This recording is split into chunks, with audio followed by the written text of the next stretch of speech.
So the big question is this: how are creators like us, who aren't built for the 9 to 5, for the people who put their passion before them being comfortable, how do we turn that passion into a living that pays the bills and a life that we love? That is the question. This podcast will give you the answers. My name is Noah Mittman, and welcome to Conversations with Creators. Hello and welcome to another episode of Conversations with Creators. I am your host and resident video marketer, Noah Mittman, and joining me today is Jason Denham of Awaken Shadow Coaching. Thanks for being on, man. Thanks for having me. I love the mic setup. I get so many people that just kind of do computer audio. It's nice to get some higher quality audio going. Yeah, I've been trying to up the game for quite a while. That's great. I have a mic like that, and then I got the DJI lav mic, and it's just so much easier and portable and sounds fantastic. So I've moved on. The portable I've tried to do, and then the ones that I have, I don't think they're the kind of quality I want them to be. Yeah, for So sure. that'll be next. You gotta spend a little bit. I think it was like a couple $100. Yep. But no, good audio is you have to have it. So yeah, man, talk to me about kind of what inspired you to start the coaching business, Awaken Shadow Coaching. So what got me started on this journey actually started back in 2019, and it was movement based with like a little bit of coaching before I started to really roll into coaching full time, and it was called Grateful Moves before we turned into Awaken Shadow Coaching. But I suppose to tell you about that beginning, I could go back to the beginning of what got me into coaching in the first place, and that Sure. was working with at-risk youth in the wilderness setting, the residential treatment setting, and therapeutic boarding schools. And I was doing that in the southeastern region of Western North Carolina. And I did that for roughly 13 years while I was down that way, and learned an incredible amount from a whole lot of therapists who worked with these groups of kiddos that I was in charge of keeping safe while they were rambunctious and wily and in the wilderness setting, and sometimes just like weekend adventure outdoor setting, that kind of thing. I worked with a lot of kiddos that had learning differences, a lot of kids on the neurodivergent kind of spectrum. I love your term neurospicy. Yeah. As a fellow neurospicy person, we got to look for something to spice it up. Exactly. And so that led me to trying to figure out how it is that I could grow and be the best person I could be, which led me down a path of recognition that I had a problem with alcohol. And that led me into recovery. And that recovery ended up pushing me up north to Lowell, Massachusetts, where I worked for a little while in managing sober homes and found yoga and meditation. When I worked in that area for a time, I kind of put a pause on being in these group home environments and these group dynamic type places. And oddly enough, I think about that old line from The Godfather. Every time thought I was out, they pulled me back in. I ended up with a practitioner who was like, "Wait a minute, what did you say you used to do?" And I all of a sudden found myself working in transitional living in Boston, and the program director of a group that was helping kids that were failing out of college and needed some work on resilience and building new strategies to stay with it and to launch essentially. I think that's honestly a thing that all kids very much, especially now, need is resilience training. Oh my goodness, yes. There's quite a bit of that problem. And I think that it all stems from there being this desire to help, Yeah. from parents, but we can overdo it. So sometimes the pendulum shifts a bit, and we have to go back to what really teaches us well is like sometimes a little painful Oh yeah. and a little bit of suffering in the world, not the kind that's really terrible and No, yeah. traumatic, but That's the big, honestly, even just for parenting for me and my wife, like we always try to find um uh being uncomfortable, like building resilience but without trauma. Because Mhm. there's a big difference. You need to be resilient, but it's definitely like you don't want to, traumatize the kid. That's illegal. That's right. So all of this this work that I'd been doing had been really helping to teach me the kind of patience that I need to continue to do this work. That hiatus to take care of myself and to become a sober person and to add that to my story Hmm. helped me get into this healing journey in yoga and meditation, and that led to me being able to come to this greater healthy place than I'd ever been Mm. because I was a kid who grew up with epilepsy.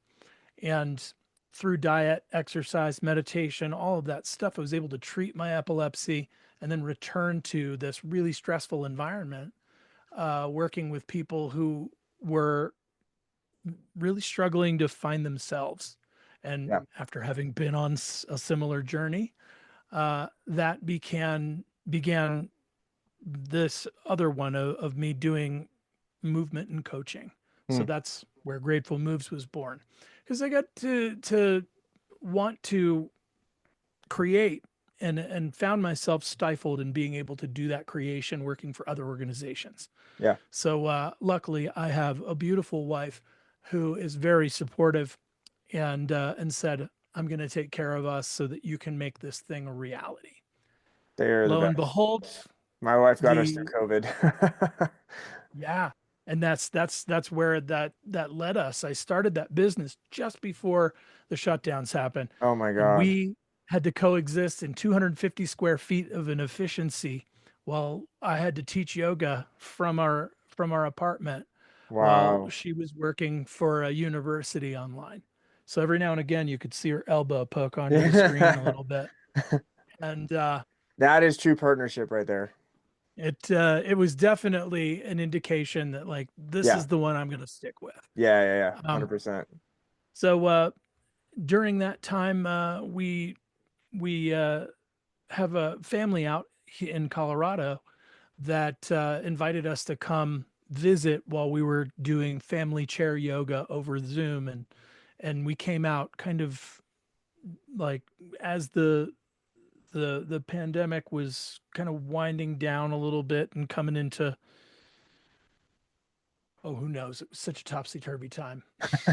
But we came out here in 2020 Yeah. and spent 3 months in a yurt with a wood stove. It was perfect. Oh, And we were able sounds to great. conduct our business Yeah. that way. Um, that led to us looking for a place to stay out here in But it sounds Colorado. like you And were teaching yoga online, correct? that's correct. Yeah, nice. The Yoga, internet is a Pilates, beautiful thing. meditation. Yep. Yeah. For people in recovery. Yeah, It was a good time. absolutely. And then I started to hear musings of this wraparound program that was helping people who were returning home from wilderness interventions, hospitalization, residential treatment, and therapeutic boarding. One of the things that I thought would be really, really valuable for the students that I used to serve would be to talk to their parents and help their parents be the effective communicators that they were taught to be Hmm. while in these programs. And I absolutely love doing that. So that's where Grateful Moves became Awakened Shadow. Mm. As I began to study attachment therapy with integrative approach, and then work on getting 2 years with the Hakomi method, which is an organization that came out of Naropa University and is now operating on its own. It's a mindful somatic psychotherapy. While I am not a therapist, I do a kind of informed coaching while using this method. And that, That was on my list to ask about. yeah. That's what has helped to kind of formulate this relational style uh, that I'm currently working with my families. Yeah. Um, it is one that I'm really, really excited to offer to people, and it's of course an amalgamation of all of these different modals like DBT and CBT that I've had all this exposure to while working for like 70 therapists that were Yeah. really versatile whilst in the field down south. So that is where Awakened Shadow is born from, and a lot of recovery work has a Jungian influence and has this kind of idea of us working within the shadow, that which we cannot see that exists within us, and Yeah. when we're ready, how do we awaken to that? So That's it epic. is about teaching resilience. It is about teaching self-regulation or self-soothing, so that we can go towards that which might be a childhood wounding that helps us to heal our generations. Yeah. Well, that was a hell of an explanation. That's amazing. You just covered like three of my questions. I love it. Hold on, give me 1 second. I need to plug my computer in. I didn't want to just disappear while you were talking. Oh, it is plugged in. What the hell? Ah, that's why.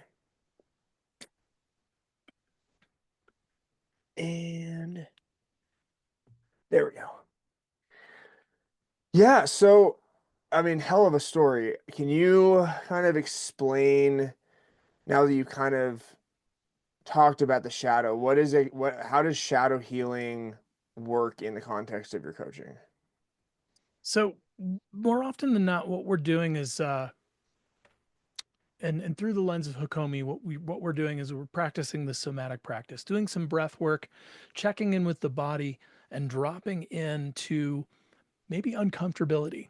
Hmm. And most of us will pick up our devices and begin scrolling immediately when we feel uncomfortable, or maybe we'll eat something, or maybe we'll sip something. All of those kinds of distractions Yeah. from that uncomfortability, and this is an invitation and the creation of a resourcing place, a safe place, if you will, that I can help people to develop so that when we do go towards things that are uncomfortable, you have you have a choice to make, and one is to go towards whatever that is uncomfortability is, and to get some respite from it by hopping into that resourced place.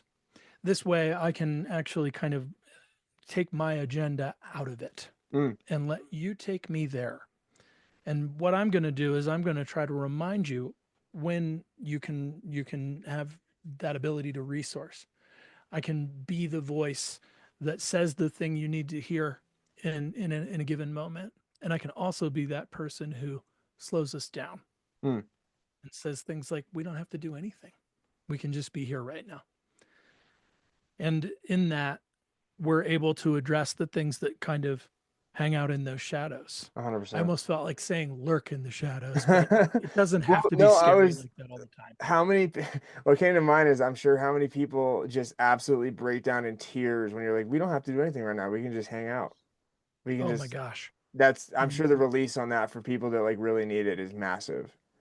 It is really something, Yeah. because our society tells us to go conquer, achieve, keep grinding, and when you are invited to take that little bit of space, that yeah, there's a Yeah. lot of emotion that's just waiting to be acknowledged. And then there's this little saying that I hear and I use all the time, and it's the more you resist, the more it persists. Emotions don't go anywhere. Oh, that's amazing. Oh, and it's funny too with the uncomfortability. Kind of what came to my mind was the my favorite uh, kind of saying from the YouTube channel Yes Theory, which is seek discomfort. Like you need to seek discomfort to have a life that you didn't maybe know was possible before that. That everything is through discomfort, because comfort is, I think, the enemy of progress. It is I think Andrew Huberman talks about I the love Andrew Huberman. the anterior mid-cingulate cortex, the portion of the brain that when we go do something we don't want to do, our brain literally grows and it Yeah, becomes yeah. easier to Like do things that physically, we don't like doing. 100%. Hmm. Andrew Huberman got me on nicotine gum. Oh yeah, Yeah, little stimulant for you. awesome. Not tobacco, nicotine gum. Right, right. That was So another thing that I had to kick. So I enjoyed your fair enough, fair opinion. enough. It is, yeah, it is pretty addicting.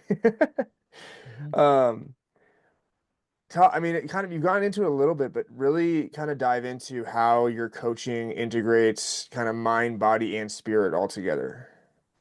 So I was saying before, doing that somatic practice, breathing in helps us to check in with the body. Mm, And when we do a little bit of mindfulness practice where we're working on allowing something to just be there, then we get to be an observer of what's happening in the mind. And the hmm. mind tends to be its whole job is to think of thoughts and to try to make us It's real busy. good at doing The that. human doing rather than the human being, right? Yeah. And a lot of us believe that there's something wrong, or maybe we try to make it bad when we can't slow down enough Mm. to do that. And think of the archetype of the yogi sitting there. Oh, what a loon I am. Just that it is incredibly difficult to achieve that kind of space and that kind of enlightenment. And because of that, most people think, oh, I'm bad, I don't do this well. Mm. And that's where I want to be that entryway to be like, hey, let's sit down just for like a couple of seconds and just see what's there. And let's not make it bad, let's not make it wrong, let's not make it right or tremendous, but just something that is. And when we're able to do that, we can slow down enough for that emotional release you talked about. Yeah. Sometimes it comes and it's really profound. Sometimes it's very slight, but something shifts in a person. And then the willingness might show up to go a little bit further. So then we can get into things like the spirit.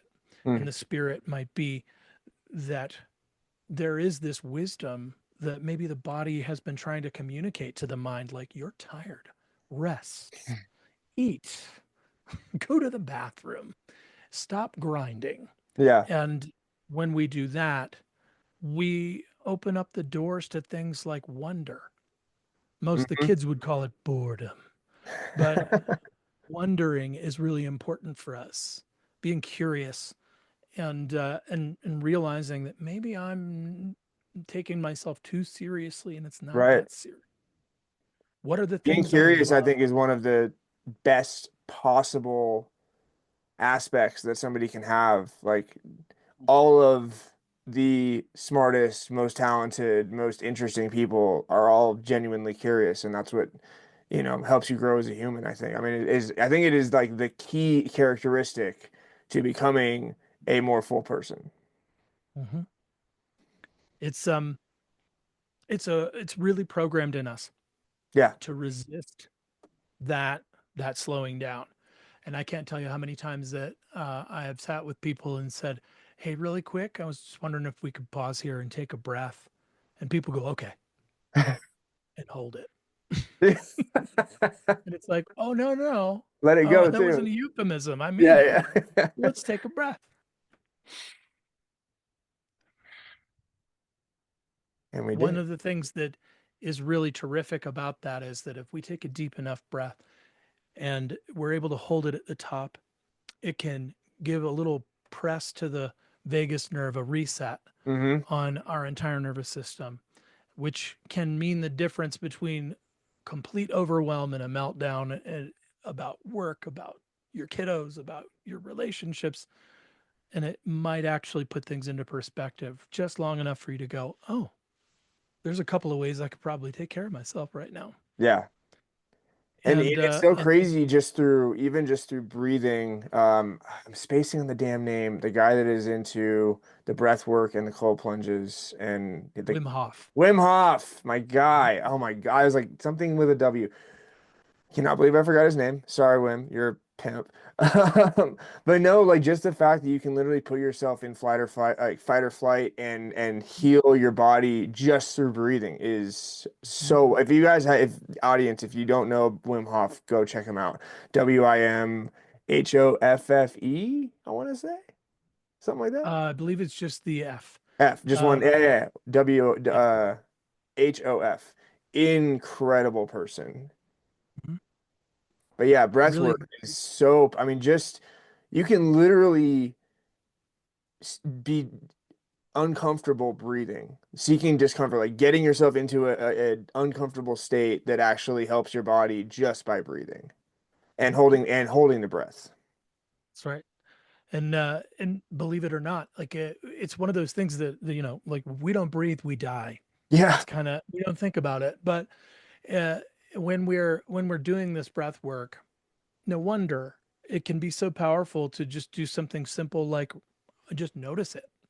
And then if we are working in some of those really hefty duty kinds of breath, like the skull shine breath and the yogis do, and Shadarshan Kriya, where we're actually in a state that is akin to hyperventilation, Right. that can be incredibly intense and powerful also. And I feel like it's important that I caution people, Yes. especially those of us with traumatic pasts, to go slow Yeah. and definitely work with somebody who is really well versed in that kind of breath work and can hold space for it. This kind of Mhm. breath work can literally make you pass out. Mhm. That is like, and yeah, it's not you have to be, it's recommended to like be sitting down or laying down to do the Wim Hof method. And I need to do more of it, but God, it's hard. It is. It's really It's hard, isn't it? hard. We're back to growing our brains. Exactly. Yeah. Seeking discomfort, which is the best thing. Um, Talk to me about attachment coaching and how that kind of plays a role for you. So the attachment aspect is more of the same. I think there's a theme running here. It's like really simple things that you can do Keep it that simple. That works. right that tend to kind of like elude us because we want to make things more complicated than Right. they might really be. The So secret one of can't be the this simple. No way. right and sometimes it is, and then there's another layer of difficulty that might show up after, but that's what Yeah. I'm here for. I help to guide with those. One of the greatest gifts that we could give to each other is a little eye contact, Mm, and that slowing down for a moment to really see each other. yeah. And we can feel it in this way that is not intellectual, but we'll interrupt it usually out of another sense of uncomfortability by like trying to crack a joke or making a criticism or saying something aloud rather than to just stay with one another for a moment. And there's almost this dawning, oh, there you are, Yeah. kind of that happens in there. Um, we can see so much in the eyes. And when it comes to the families that I work with, it's one of the first things that I'll send them towards. Mm, Is like when you come back together, you're going to want to try to do a lot of things. And maybe you don't have to do much, but do try to look to each other every once in a while and wait for your breath to sync up mm. because we're humans. We can't help ourselves. We're going to fall into step together. We're going to breathe together. And when we encourage one another to do those things, it can feel so grounding, so rooting. And even if there's a little bit of chaos going on, well, at least we have each other and we Hmm. know this. One of the major disruptors to us being able to do that kind of attachment are our screens because now you're seeing the top of my head. Right. And maybe I'm at your baseball game and you just wanted the reassurance Mhm. of me and a little shaking fist, like, you got this from a great Yeah, that's a distance. great But point. people don't The have top of that. the head. Yeah. The eyes are what the kids want. The eyes are what humans want. Honestly, it's even in creative in photo and video, uh, as long as you have the eyes in focus, you're fine. Hmm. Because it's the whole window to the soul thing. It literally like, but if you don't have the eyes in focus, even if it's a great photo video, you really notice it Right. because the connection isn't there. That's right. And it's it's a really unusual thing also for us neurospicy individuals, and especially those on spectrum, where they may not appear to be giving a lot of eye contact, but one of the things about us is that we don't filter out information. Mm. So it's all coming in. This is why there's a little bit of a distance in that way. And I might be looking around a little bit more than I'm making that eye contact. But it doesn't mean that that connection isn't still felt. And a lot of times those neurotypicals might be like, you won't look at me, you don't care Mm. about this moment. But there might be an incredibly deep connection and caring that is happening, but we're missing it with the eyes. So that 100%. I've literally experienced that, like, as another neurospicy guy with ADHD. My wife knows that she needs to wait till she has eye contact with me if she really wants Mhm. me to like get a point that she's making. She's like, "Look at me." I'm like, "Yep, yep, yep, yep. I'm here." Yeah. Because if I'm And not, she knows my mind is 70 million different places. then you know how valuable it is to have the compassion from her to say, look at me. Yeah. Even if it's frustrated, it's still compassionate, right? Even if And it's that's, so frustrated, it's still compassionate. I love that. I I will want, remind her of that next time. right? It's like, I care enough for this to be frustrating. Yeah, exactly. No, very Otherwise, true. Because if she didn't care, communication would then just be then we'd broken. be in real trouble. That's right. That's right. And I try to remind the people that I'm working with often, like we're dealing with teenagers and they may as well be another species from another planet Yes. while they're going through all of this developmental change and they're trying to figure out who they are. Like Mm, the kiddo that comes down the stairs every day of the week for a week might be trying on a different strategy for how right. they interpret the world. Or And when identity that from happens, whatever latest thing exactly, that they watched. exactly. Yeah. So when you don't know what you're going to get, it tends to disrupt the attachment Yeah. and it can make it really challenging for you to get that eye contact that we all crave so much. And that's why I say go towards your kiddos as though they're going to stick a knife right in your heart, because they probably will. But I love saying to them, especially when I was living in with teenagers, would be like, may I have your eyes for a second? Mm, And sometimes they look at me and I'd just be like, hey, I'm glad you're here. Everything's going to be okay. Even that thing that you're thinking won't be. mm-hmm. And just being able to say that to a person, even if they give you the white flag of surrender or the word whatever that I like to think of, that is something that they're taking with them out the door. Like, Yeah. even if they're sassy, don't worry about it. It all matters that you're at least there.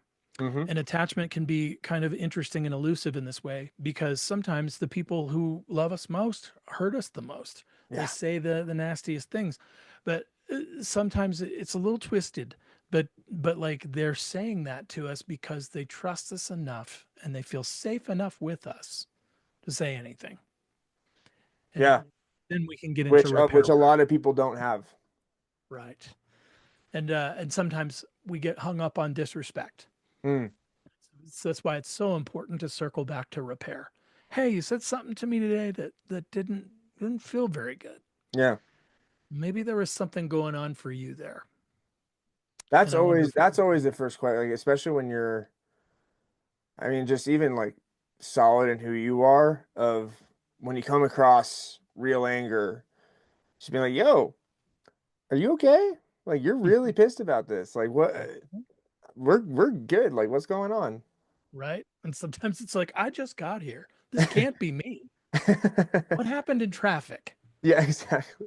No, it's, I mean, even with the kind of the connection, one of my 7.5-year-old son's favorite things to do is we'll just go back and forth. He'll just point at me and go, "You," and I go, "You," and we'll just do it like 5, 6 times. And I love that. Yeah, it's so connecting, isn't it? Yeah. There's a lot of yogis that talk about the power of the index finger and how connecting that can be. It can also be incredibly divisive Oh and my tear us God, yeah. apart.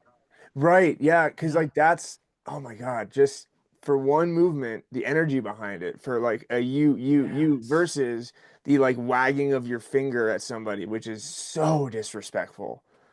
Mhm. And yeah, It's really wild how much we can communicate without having to say a word. yeah. And in that, sometimes our nervous systems are like that. If you think about the nervous system being way more sophisticated than our intellect could ever Oh my be, God. we Yeah. can feel when somebody's going through it, and our backs can be turned to them. As soon as they come in the room, you can feel the shiver up your spine. Like, what? Who is that? Turn around and be like, what happened to you? Those kinds of things, when we're connected to the mind, body, spirit, we're going to be able to sense them a little bit better, and then rely on some of these things like our attachments and our breath work to Hmm. stay regulated, and then to engage with that person rather than accuse them or to criticize, but instead to go with curiosity Yeah. towards a person. Right. Mm. Yeah. And I think that's so important, even in like an argument.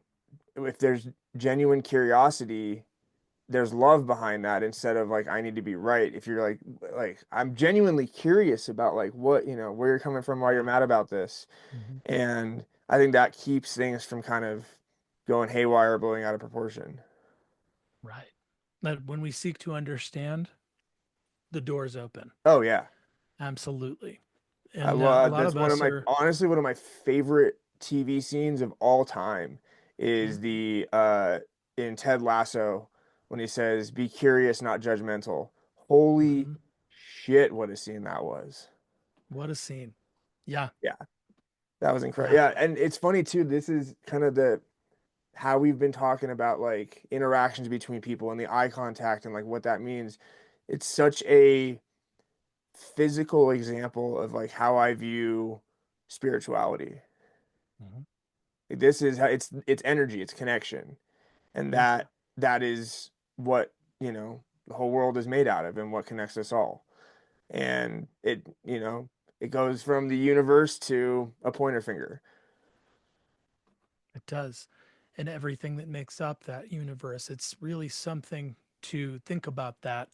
Um, the great mystery, right? Every atom, every molecule, every nebula, and we are the stuff of stars. Yeah. And stars The are us.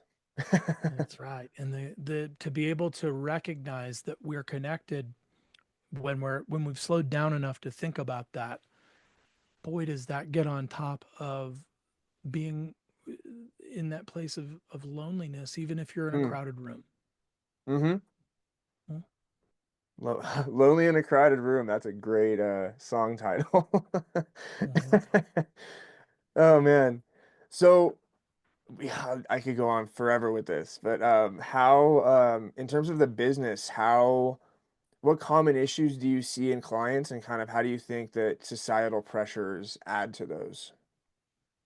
So let's see them. The greatest thing that I'm seeing in parents is this overwhelm of not knowing what to do because of how quickly that technology has come Hmm. into the family dynamic and just torn it asunder. It is really different for these kiddos to have so much access to so many different types of people experiencing an incredible number of different lifestyles, and like your backyard's the world, Yeah, right. when most of us probably could handle like 50 people pretty well. Hmm. Like we still are evolutionarily rather tribal. Oh yeah. And because of that, when we get into small groups, cliques, whatever you got, where we have these common goals, like we do very well. And when we are introduced to that much information all the time, I'm gesticulating to my phone that's sitting right over here. Um, uh, then it starts to get really difficult, really blurred. What am I supposed to care about, and how am I supposed to be in the world and be like these people that I see? Developmentally speaking, teenagers are monkey see, monkey do, Hmm. and that's about the extent of what they can do. Now, meanwhile, I mentioned before, like the tops of the parent's head. There was a researcher that I went and saw a workshop on, who was in that exact scenario at her son's baseball game, checking her emails, and her son noticed Mm, from way out on the pitch, and was just furious I bet. that he couldn't have her attention. And And she's like, I'm studying this stuff and I didn't even see it. Talk about shadow. Yeah. So that's one of the greatest things. And then on top of that, um, Jaron Levier coined the phrase virtual reality. He's a Silicon Valley guy turned like a little hippie. He's got a book called 10 Reasons to Delete Your Social Media Right Now. It was a great book. He talked about their business model, and it's how do we keep people on social media for as long as That's it. possible. It's like And I talk about simple. That's literally what an algorithm is to keep you right. in it as long as possible. That's the only business model they have.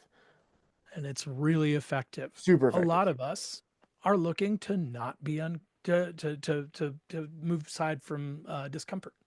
So that's where we can go. Get a Yeah. little dopamine hit and feel okay for a second. But the thing is that we're frying our dopamine receptors. Mm. Now it's really difficult to just be still and to be in that uncomfortability, which is what the entire relationship of the parent and teenager is. It's just uncomfortable for a long time. And it can be very easy to avoid going towards each other. And that's an attachment style. And to become disorganized with what expectations are in your home. Mm. This is why I will try to sit down with families and say, can you identify what your values are? And then invite the kids to talk about what they value and Mm. see if they line up. And then based on those values, sit down and talk about what's non-negotiable in your family and what is going to result in a consequence. What I see that is really challenging for parents is upholding consequences. They are Oh yeah. also being inundated Not with just in all kinds of teenagers. different parenting styles. Following through on Yeah. consequences, I think, is one of the hardest things as a parent of any age. Mm-hmm. That is, and Mm-hmm.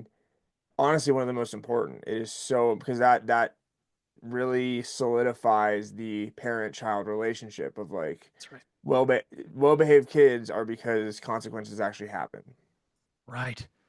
My mom and dad say they're going to do something and then they Mm-hmm. do it. If they And then you believe don't, them, and then if you don't, right. they don't believe you, and if there's no trust, you're screwed. That's right. And even if kiddo keeps winning, Right. like mom said I couldn't have candy, but now I got this whole bowl of candy. This is great. Even though that reward is there for the kiddo and it looks like they're happy, what's happening in the background, unbeknownst to that child, is subconsciously they're thinking nothing's real. Right. I Right. can bend the rules, I can move things, I can manipulate things, but I still don't know a lot.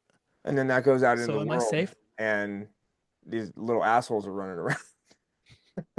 Then it becomes, am I safe? Yeah. And usually I don't know. Right. So yeah, there's that person who is berating the barista Right. in line and won't put up with the fact that this is an oat milk and we're all Can I speak to your like being manager? frazzled. We're all frazzled with our nervous systems, and then we take it home and Yep. we take it elsewhere, and the wheel goes round. So what I'm usually trying to instill in these parents is more of an authoritative type approach to parenting, and that is not a scary thing, Hold up. Hold up. I have to no keep talking. I'm gonna show you something. but it is not an easy thing. It doesn't have to be scary, but it is not easy. Right That's what there. I'm talking about.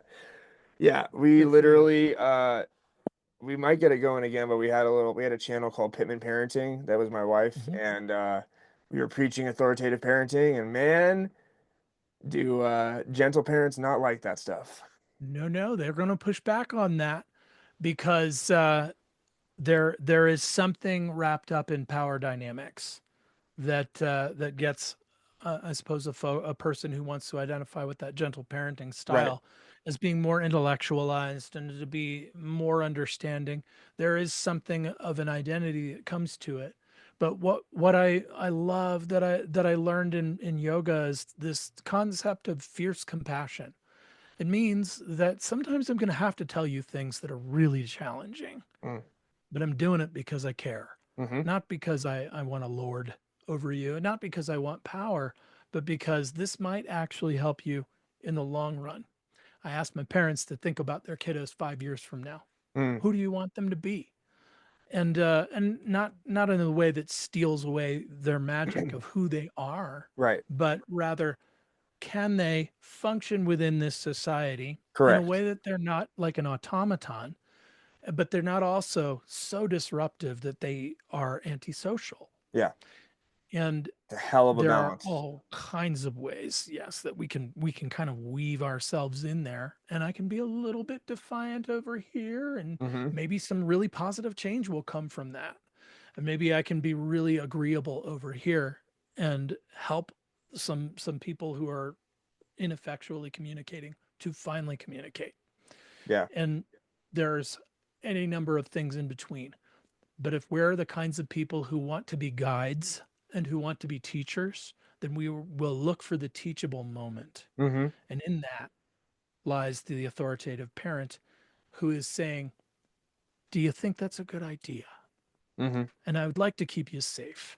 And if I can look through that lens of safety, I might be able to let you make some poor decisions. And your kiddo has to scrape their knee once in a while. This And the knee hopefully you're scrape standing there with is. the band-aids. I love the knee scrape so much Mm-hmm. because that's what being a kid is. That's what like It is. the as you said, being able to function in society, the helicopter parents that are, you know, literally calling the university professors to like stick up for their kids' grades.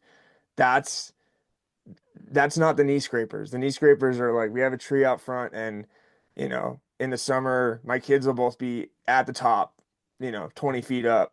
And they're good climbers. I'm like the first time I did it, I was like, oh, like inside I was just like, okay, that's high. Okay. But like they're fine. Yeah. And another oh man, the Jordan Peterson quote of um letting kids do dangerous things carefully. Yes. I love that. It's so good. And like, didn't you get a sense seeing them up so high that you were still doing it? Like you're everything inside of you is clenched up. Oh my gosh, I'm preparing for something terrible. Right. But then you realized it dawned on you, oh, they're actually pretty good at climbing. Yeah. And And something I don't shifts in worry you. about I literally will look out like when I'm working in the kitchen or something, I'll see at the top of the tree now and I'm just like, hell yeah. So Right. it only Something lasted like the shifts. first couple times. And now I know that they're comfortable with it. And I Yeah. remember, I was a fantastic tree climber as a kid. It totally Right. tracks. How about that? And that's there's actually a study done there. There's a chemical change that happens for your kids when they realize that they can do a thing. Right. And there's a chemical change that happens for the parent who perceives them doing it. When they know that they can And do it. that's how you grow together. It's amazing. Yeah. And it's like you're robbing them of their development and yourself when you keep them from experiencing that careful, cautious Yeah, yeah, kind yeah. of danger. Careful. Yeah. Careful. Like, no, I don't say anything. If they But fall, that's like that's the why, thing. Here's the thing. Like the other thing is they're made of rubber. oh yeah, Like they even are if they almost rubber. fall, I've seen some crazy, like even on bikes and stuff, like when of course they're both coming down the road in opposite directions and they just have to crash into each other. Mm-hmm. No Mm-hmm. other and there's crying and there's a little bit of blood and then we clean it up and they're back That's out five right. minutes later and it's fine. Now we've taught them how to dress a wound or what it's like and how scary it is to get the Yeah. wind knocked out of you. But that builds character. Come on. Oh man, I still remember the feeling of the wind knocked out because I think I fell out of a tree one, not like a tree, but it was like a swing or something. But that just like, oh God. Is this it? Yeah, you I think think you're I'm gonna dying. pass. Oh. Yeah. And then it's okay. Yeah, And again, you that's will being with survive. discomfort, isn't it? It's your kiddo learning to be with the physical discomfort, and the parent learning to be with this mental emotional discomfort, as all you really want to do is make sure that they're happy, healthy, and alive. Yeah. It's it's a positive intention that comes from you that can And- get a little corrupted. yeah. Yeah, and it can. Like, I was just thinking, like, the two words for any parents listening, that I think has been that I'm seeing is a really big issue in society. And it may just be where we live, but I've seen it like in other places too. This like kids don't play outside anymore. Mhm. Like it's very rare, at least where, I don't see a lot. Like two words that will help your kids so goddamn much that you say to them, go outside. Yeah. We're bored? Cool, go outside. Yeah. I don't give a shit what you do. Play with the dirt and the rocks and the sticks. You're gonna That's have a right. blast. You'll find something. You'll That's get a right. game. Hmm. And if they're bored, that's Perfect. okay. Be It's bored. so okay. I literally know if my kids say I'm bored, I'm like, perfect. Find something to Yeah. do. If you would really like to explore that boredom, enjoy. Yeah. Therein I'm lays like, the you can shadow sit once there or again. you can go make yourself not bored because Hmm. you're too young to say I'm bored. And I'm never bored because there's always something to do because I've learned that. Oh my God, that's Hmm. awesome. What what advice would you give to somebody who kind of feels stuck or disconnected, even from themselves, I would say, but also others? Stuck and disconnected from self.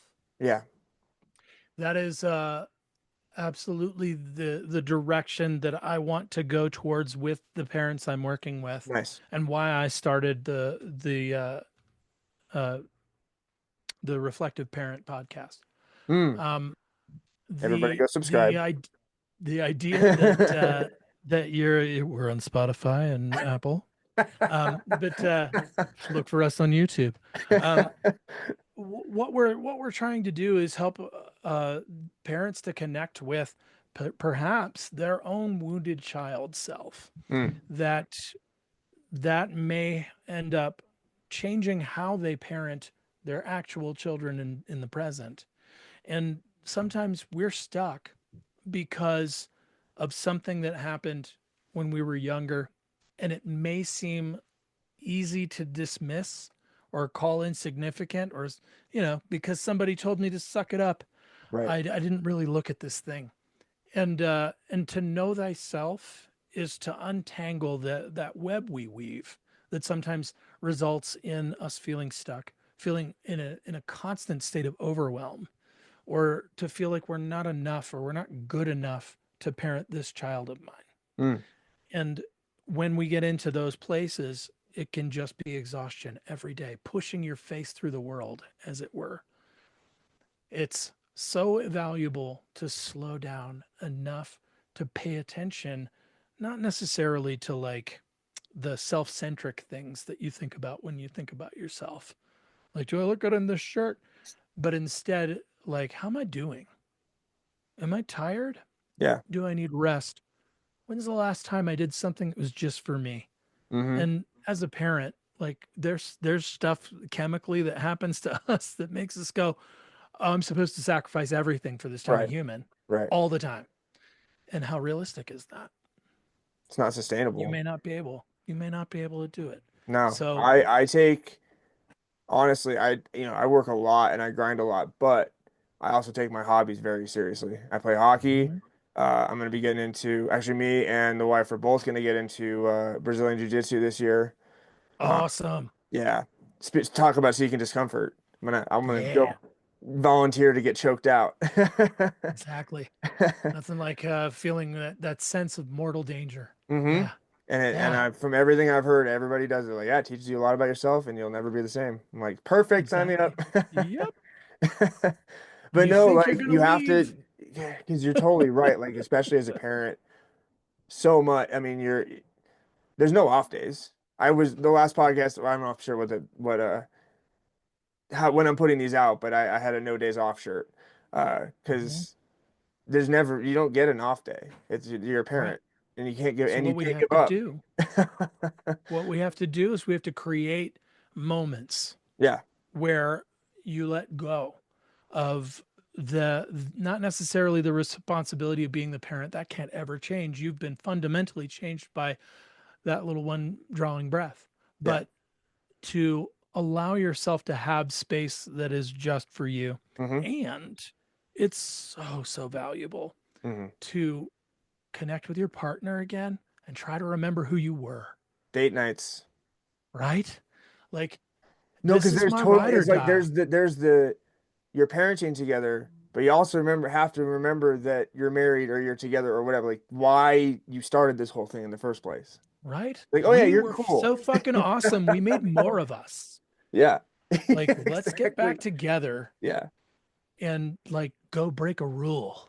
Let's go do something together that's like a little bit ridiculous because now we're parents. And remind yourselves that you're also still people, Yeah. and hopefully people in love. And that's another thing that I tend to find with the families that I work with, because they've been through really intense intervention, and they've been through actually having to put a lot of strain on their attachments. So finding their way back to each other Hmm. is huge. And I love it when teenagers report back through their parents. They'll go, I don't know what you're doing, but you better keep doing it because this is better. Yeah. Like, you guys are better.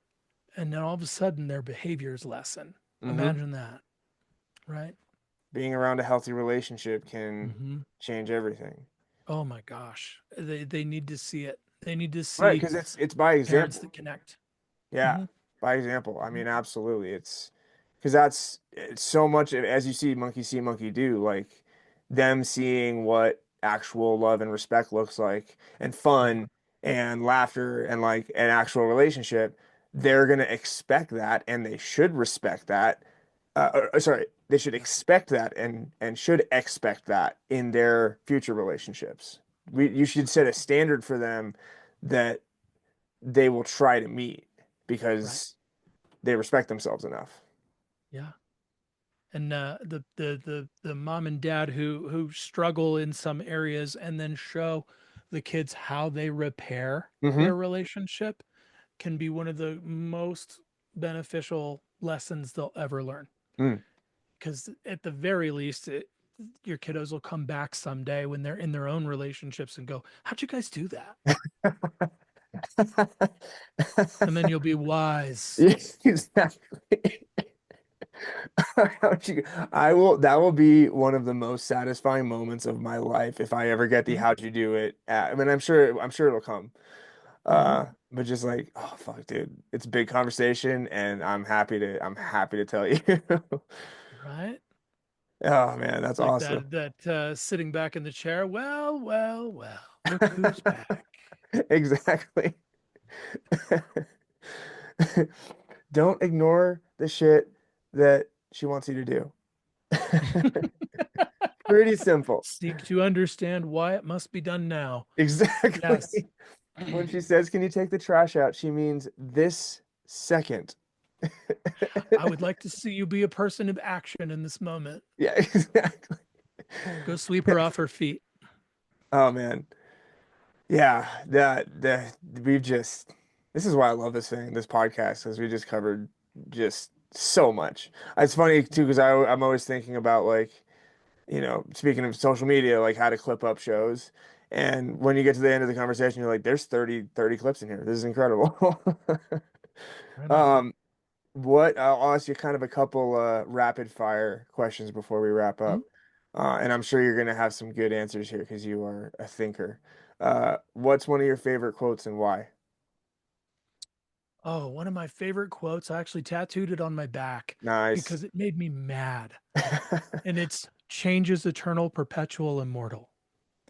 No Mm, matter what we do, nothing lasts. hmm. Things are going to change, sometimes for good, sometimes for ill. And the thing is that when we're little, we're always saying it's not fair, but in the that it is never fair Nope. that this is happening, then we are all the same, and it is. So, so I got it tattooed on my back I to love it. remind me, hey man, it ain't always going to be roses and sunshine and Hmm. fuzzy bunnies in a meadow, and it's not always going to be darkness, the abyss, or the shadow, right? It's there is a balance to everything, and if you seek to understand, if you seek what is the lesson I'm learning, life can actually be a really tremendous adventure. Hmm. I have something similar to that, not quite as It's a little simpler and a little harsher, but I need the harshness. It's Okay. a sign that I have in my office that says, "Nobody cares, work harder." Yes. Nobody Mhm. cares. And that's Nobody good. cares. Nobody gives a There's shit. liberation And in that's that. totally fine. Yep. There's liberation right in Liberation, that. exactly. Mhm. What's the title of your memoir? Oh my gosh. What? Yeah.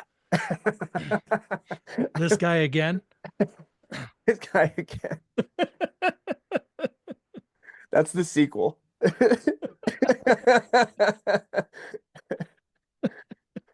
Yeah, the first book is this guy, and then the second book is this guy again. All right. So maybe it's